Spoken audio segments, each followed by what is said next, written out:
ಗಂಡಿನಿಂದ ಬ್ರಾಹ್ಮಣ ಹೆಣ್ಣಿಗೆ ಅತೀವ ಮೋಸ.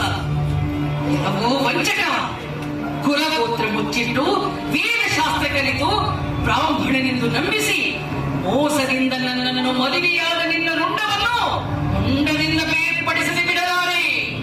ಬೇಡ, ನನ್ನನ್ನೇನು ಮಾಡಬೇಡ. ನಿನ್ನ ಮೇಲಿನ ಅತೀವ ಮೋಹದಿಂದ ನಾನು ಈ ರೀತಿ ಮಾಡಬೇಕಾಯಿತು. ಮಾಡಿದ ಅಪರಾಧಕ್ಕೆ ಕ್ಷಮೆ ಇರಲಿ. ಕ್ಷಮೆ ಅದೆಂದಿಗೂ ಸಾಧ್ಯವಿಲ್ಲ. ನೀನು ಮಾಡಿರುವುದು ಕ್ಷಮಿಸಲಾರದ ಅಕ್ಷಮ್ಯ ಅಪರಾಧ.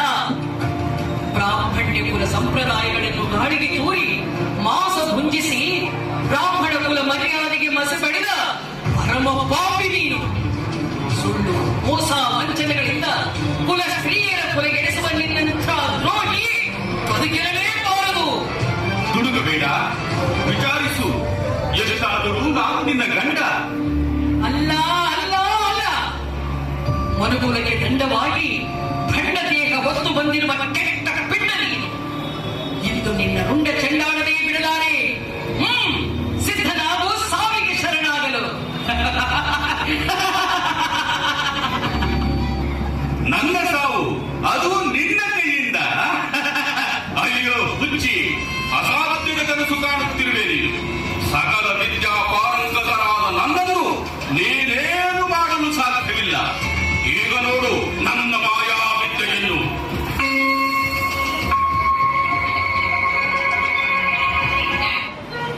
ಎಲ್ಲಿ ಎಲ್ಲಿ ಮಾಯವಾಗಿ ಎಲ್ಲಿ ಅಡಗಿ ಕುಳಿತೀಯೋ ನೀಚ. ನನ್ನ ಮುಂದೆ ನಿನ್ನ ಮಾಯಾ ವಿದ್ಯೆಯ ಆಟ ನಡೆಯಲಾರದು. ಅದಾವ ಪ್ರಾಣಿಯ ದೇಹದಲ್ಲಿ ಅಡಗಿ ಕುಳಿತಿರುವೆಯೋ ಯಾರೋ ನನ್ನೆದುರು ಬಾ.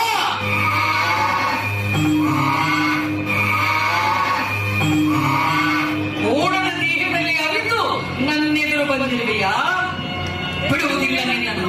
ಕಪಟ, ವಂಚನೆ, ಸುಳ್ಳು ಹೇಳಿ ಮೋಸ ಮಾಡುವವರಿಗೆ ಪಾಠವಾಗಿ ಇದೋ ನಿನ್ನ ರುಂಡವನ್ನು ತುಂಡರಿಸುತ್ತಿದ್ದೀನಿ.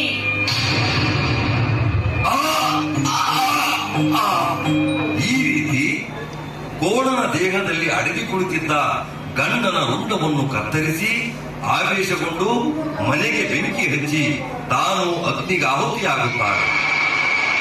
ಈ ದೃಶ್ಯ ಕಂಡ ಜನಸಮೂಹ ಮಾರಿಕಾಂಬೆ ಸಾಮಾನ್ಯ ಹೆಣ್ಣಲ್ಲ, ದೈವಾಂಶ ಸಂಭೂತೆ, ಆದಿಶಕ್ತಿ ಅವತಾರವೆಂದು ಭಾವಿಸಿ ಮಾರಿಕಾಂಬಳನ್ನು ಪೂಜಿಸತೊಡಗುತ್ತಾರೆ.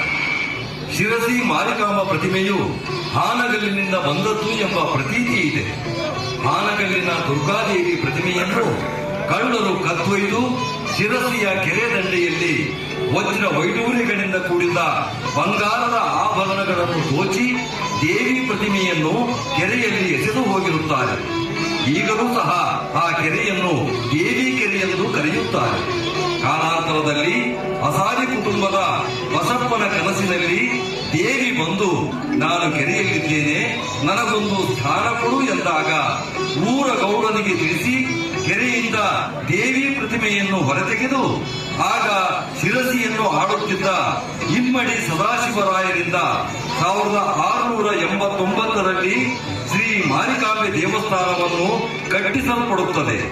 ಅಂದು ಸ್ಥಾಪಿಸಲ್ಪಟ್ಟ ಶ್ರೀ ಮಾರಿಕಾಂಬ ದೇವಿಯು ಉತ್ತರ ಕನ್ನಡದ ಆರಾಧ್ಯ ದೇವತೆಯಾಗಿ ಜಗತ್ ಪ್ರಸಿದ್ಧರಾಗಿ ನಂಬಿ ಬಂದ ಭಕ್ತರ ರೋಗ ರುಜಿನಗಳನ್ನು ದೂರ ಮಾಡಿ ಬೇಡಿದ ವರಗಳನ್ನು ಕೊಟ್ಟು ರಕ್ಷಿಸಿ ಆಶೀರ್ವದಿಸುತ್ತಿದ್ದಾಳೆ ಶಿರಸಿಯ ಶ್ರೀ ಮಾರಿಕಾಂಬೆ.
ಶುಭ